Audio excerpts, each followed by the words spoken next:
रोहतक में अपने निवास स्थान पर पत्रकारों से बातचीत करते हुए कृष्णमूर्ति हुड्डा ने कांग्रेस के नेताओं को आड़े हाथों लिया। उन्होंने आगे कहा कि दीपेंद्र सिंह हुड्डा को 500 आदमी मिलते हैं तो 500 की नौकरी लगवाने का दावा करते हैं। तुझे एसपी, तुझे डीएसपी, तुझे इंस्पेक्टर, तुझे ये वो बनवा देंगे। पूर्व मंत्री कृष्णमूर्ति ने भूपेंद्र सिंह हुड्डा को खुला चैलेंज करते हुए कहा कि भूपेंद्र सिंह हुड्डा हरियाणा के किसी भी कोने में मेरे साथ बैठकर अपने कामों को लेकर बहस कर सकते हैं। अगर इस बहस में बाप बेटा दोनों में से मैं हार जाता हूं तो जिंदगी में कभी भी चुनाव नहीं लड़ूंगा।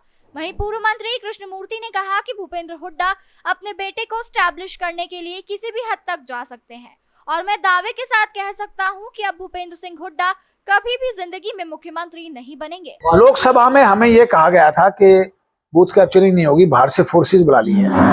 लोकसभा का इलेक्शन बहुत बड़ा इलेक्शन था और जो सेंट्रल फोर्सेस थी वो इतनी पर्याप्त नहीं थी। अब इलेक्शन सिर्फ 2 जगह है तो सेंट्रल फोर्सेस भी बिल्कुल खाली है और जैसे पिछले चुनाव के अंदर भी सेंट्रल फोर्सेस आ गई थी, उन्होंने बोगस वोटिंग करने से रोका था और अब भी मुझे पूरी उम्मीद है कि इनको रोक दिया जाएगा। विधानसभा हॉट सीट है। हाँ, पूर्व मुख्यमंत्री 2 बार मुख्यमंत्री रह चुके हैं और अब भी जो कांग्रेस पार्टी में जो कहा जा रहा है तो बड़ा चेहरा जो है भूपेंद्र सिंह हुड्डा, कैसे मुकाबला? आपको पता है कि भूपेंद्र सिंह हुड्डा का परिवार 5 चुनाव हार चुका था। खुद भूपेंद्र सिंह हुड्डा 2 चुनाव हार चुके थे। उसके बाद 6ठा चुनाव मैंने लड़ा था। राजीव गांधी मुझे नौकरी छुड़वा के लेके आए थे और मैं वह चुनाव जीता था। और मैं भूपेंद्र सिंह और उसके बेटे को चैलेंज करता हूं आपके माध्यम से कि वो हरियाणा के किसी कोने में, भूपेंद्र सिंह हुड्डा का गांव सांगी है, उसमें जनसभा करें और मेरे से इस पे बहस कर सकते हैं कि उन्होंने कितने काम किए और मैंने कितने काम किए। इस बात पे भी बहस कर सकते हैं भारतीय जनता पार्टी ने कितने काम किए और कांग्रेस ने कितने काम किए। अगर मैं उनसे बहस में हार गया तो मैं जिंदगी में कभी कोई चुनाव नहीं लड़ूंगा। ये मेरी चैलेंज है बाप बेटा को कि वो हरियाणा के किसी कोने में मेरे से बहस कर सकते हैं। अगर मैं चुनाव बहस में हार जाऊंगा मैं तो राजनीति छोड़ दूंगा।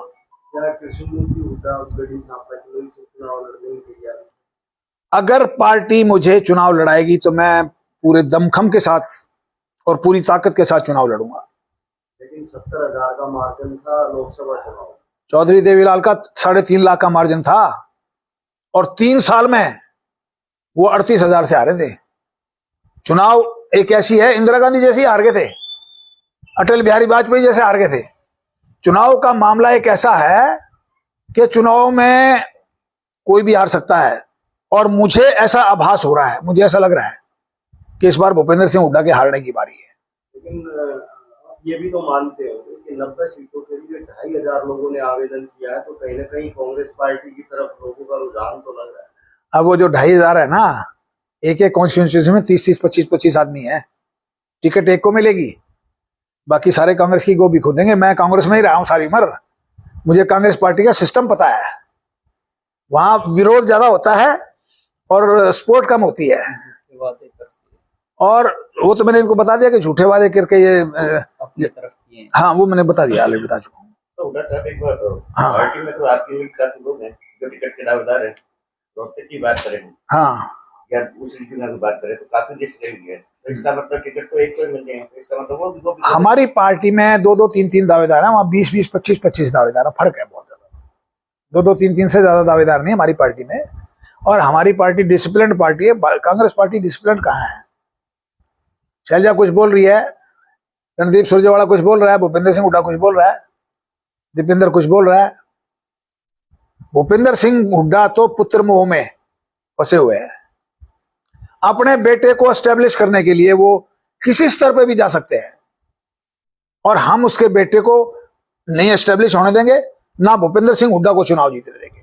आप कांग्रेस पार्टी में रहे, कांग्रेस के प्रभारी बावरी, उन्होंने कल एक बयान दिया कि जो राज्यसभा या लोकसभा के मौजूदा सांसद है उनको विधानसभा चुनाव नहीं लड़ा जाएगा। तो कहीं ना कहीं रणदीप और शैलजा को लेकर ये तो कांग्रेस पार्टी वाले बताएंगे, मैं इसके बारे में नहीं बता सकता। मैं तो अब भारतीय जनता पार्टी में हूँ, नहीं, क्योंकि आप रहा हूँ। मुझे नहीं उसके, मैंने ना तो बयान देखा और मैं उनके बारे में मैं कुछ नहीं कह सकता, वो कांग्रेस पार्टी वाले उनसे पूछो। पुराने राजनीतिक रहे हैं और कांग्रेस में भी आपने काफी अर्सा बदलता है, तो क्या लगता है कि कहीं ना कहीं मंशा ये हो सकती है कि जो मौजूदा विधायक हैं, मौजूदा सांसद, उनको चुनाव लड़ना? भूपेंद्र सिंह हुड्डा कभी जिंदगी में मुख्यमंत्री नहीं बनेंगे। जो भजनलाल के साथ उन्होंने किया था वो उनके साथ होने जा रहा है। अगर कांग्रेस पार्टी का बहुमत आया तो, यहां कांग्रेस पार्टी का बहुमत आता नजर नहीं आ रहा है। यहां भारतीय जनता पार्टी तीसरी बार स्टेट में सत्तासीन होगी। न्यूज टुडे हरियाणा के लिए विकास ओहल्यान की रिपोर्ट।